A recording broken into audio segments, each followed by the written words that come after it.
অধিকৃত ওয়েস্ট ব্যাংকে প্যালেস্টিনিয়ানদের ভূমি গ্রাস করে আরও বড় পরিসরে অবৈধ ইহুদি বসতি গড়ার পরিকল্পনা করছে ইসরায়েল। এর অংশ হিসেবে নতুন বসতি স্থাপন ও অবকাঠামো নির্মাণে $340 মিলিয়ন বরাদ্দ দেওয়ার চূড়ান্ত প্রস্তুতি নিচ্ছে বেঞ্জামিন নেতানিয়াহু সরকার।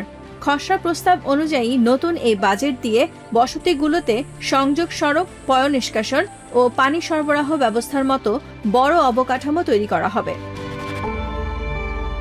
বসতি বিরোধী ইসরায়েল পর্যবেক্ষণ সংস্থা পিস নাও জানিয়েছে, রবিবার সিকিউরিটি ক্যাবিনেটে এই বরাদ্দ অনুমোদন হতে পারে।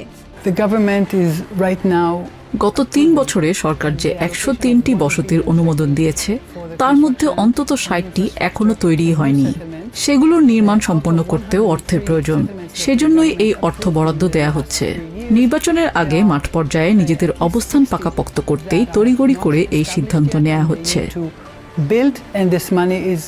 পিস নাও জানায়, বৃহস্পতিবার মন্ত্রিসভার বৈঠকে আলোচনার পর প্রস্তাবটি চূড়ান্ত অনুমোদনের জন্য সিকিউরিটি ক্যাবিনেটে পাঠানো হয়েছে।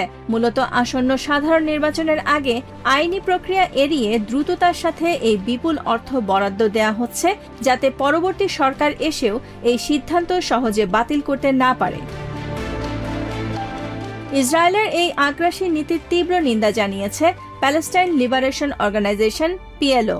সংস্থাটি বলছে, প্যালেস্টাইন রাষ্ট্র গঠনের স্বপ্ন চিরতরে কবর দিতেই উগ্র ডানপন্থী ইসরায়েলি মন্ত্রীরা এই বিপুল অর্থ বিনিয়োগ করছেন।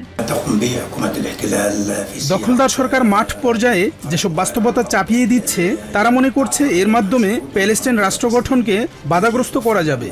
আর সেই উদ্দেশ্যেই তারা বসতি সম্প্রসারণ, নতুন নির্মাণ এবং অবৈধ আউটপোস্টগুলোকে বৈধতা দিতে এই বিপুল পরিমাণ অর্থ বরাদ্দ করছে।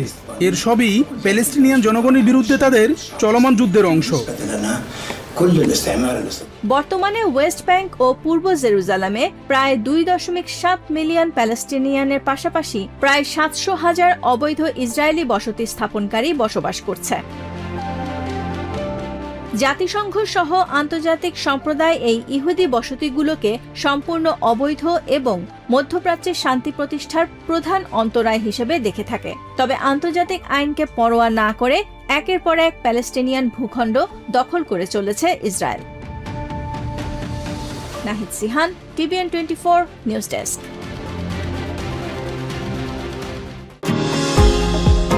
নিউ ইয়র্ক থেকে সম্প্রচারিত TVN 24 টেলিভিশন বিশ্বজুড়ে বাঙালির কণ্ঠস্বর।